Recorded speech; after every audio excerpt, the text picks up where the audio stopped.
সম্মানিত যাত্রী সাধারণের মনোযোগ আকর্ষণ করছি, ঢাকা থেকে ছেড়ে আসা মেঘফুল এক্সপ্রেস ট্রেনটি আর অল্প কিছুক্ষণে 1 নম্বর লাইনে প্রবেশ করবে। আপনারা যারা ব্রাহ্মণবাড়িয়ার উদ্দেশ্যে রওনা দিয়েছেন তারা সকলেই অবস্থান নেবেন। আপনাদের যাত্রা শুভ হোক। ধন্যবাদ। হাসান সাহেব, আপনার এক বন্ধু এসেছিলেন, আপনাকে খুঁজে না পেয়ে একটা নাম্বার দিয়ে গেছেন আমাকে। আপনাকে অবশ্যই একটা ফোন করতে বলেছেন। হ্যালো, হ্যালো, এটা রায়হানের নাম্বার না? আপনি কে বলছেন? আমি রায়হানের বন্ধু, আমি রায়হানকে কল করেছিলাম। না, এটা রায়হানের নাম্বার না। দুঃখিত, আমি মনে হয় ভুলে রং নম্বরে ডায়াল করে ফেলেছি। হ্যালো হ্যালো, আচ্ছা, এটা কি সত্যি সত্যি আমার বন্ধু রায়হানের নাম্বার না? না আচ্ছা ঠিক আছে, আবারও সরি, কনফিউজ ছিলাম তো তাই আবারও কল দিলাম।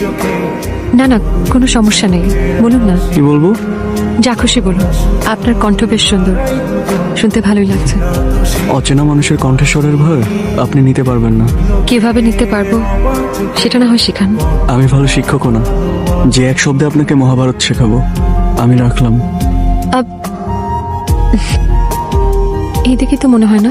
সম্মানিত যাত্রী সাধারণের মনোযোগ আকর্ষণ করছি, রাজশাহী থেকে ছেড়ে আসা পদ্মা এক্সপ্রেস ট্রেনটি আর অল্প কিছুক্ষণে 1 নম্বর লাইনে প্রবেশ করিবে। আমি আবারও বলছি, আর অল্প কিছুক্ষণের মধ্যে 1 নম্বর লাইনে প্রবেশ করিবে। কি হলো, দাঁড়ায় গেলি কেন? চল। তারা সকলেই অবস্থান নেবেন। আপনারা যথাসময়ে 1 নম্বর প্ল্যাটফর্মে উপস্থিত থাকবেন। আর আপনাদের যাত্রা শুভ হোক। ধন্যবাদ। আচ্ছা শুনছেন, জি বলুন।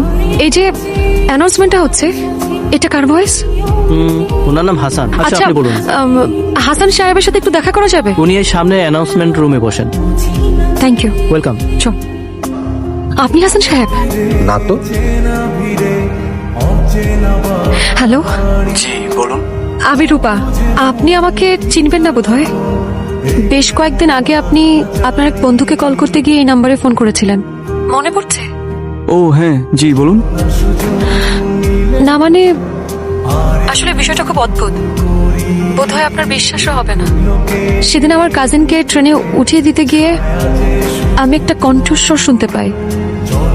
আমি নিশ্চিত এই কণ্ঠস্বর আপনার, তাই ভাবলাম আপনাকে একটা কল করি। অদ্ভুত, আপনি আমার বাসার নাম্বার কোত্থেকে পেলেন? এটা তো পাওয়ার কথা না। শুনেছি মন থেকে চাইলে বিধাতাকেও পাওয়া যায়, সেখানে আপনার বাসার নাম্বার তো খুব সহজ বিষয়। আচ্ছা এখন বলুন কি চান? না কিছু না, যদি বলি আপনার কণ্ঠস্বর শুনে আপনাকে দেখার খুব ইচ্ছে হচ্ছে, তাহলে কি খুব অন্যায় হবে? মানুষ দূর থেকে সুন্দর, কাছে টেনে কেন সুন্দর বানাতে চাচ্ছেন? রাত অনেক হয়েছে, ভালো থাকুন। হ্যালো, একটা পুরুষের কণ্ঠ এত সুন্দর হয় কিভাবে? তাহলে কি আরেকবার কল দিবি? হ্যাঁ, জি জি, কি মনে করবে? প্রেমে পড়লে একটু বেহায়াপনা করতেই হয় বোন আমার। কে বললো প্রেমে পড়েছি? রং নাম্বারে একটা ফোন আসলো আর প্রেম হয়ে গেল? এভাবে প্রেম হয় নাকি? শোন, প্রেম কখনো ব্যাকরণ মেনে আসে না, জাস্ট হয়ে যায়।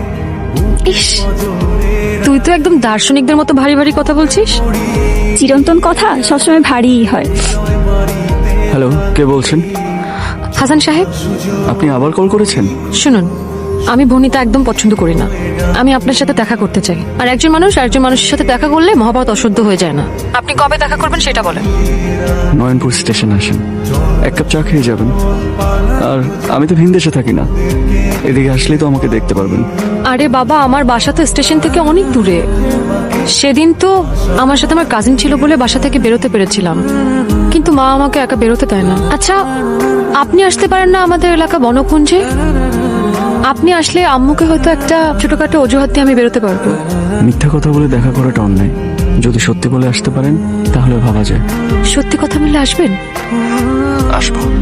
সত্যি? সত্যি। অবশেষে দেখা হচ্ছে তাহলে।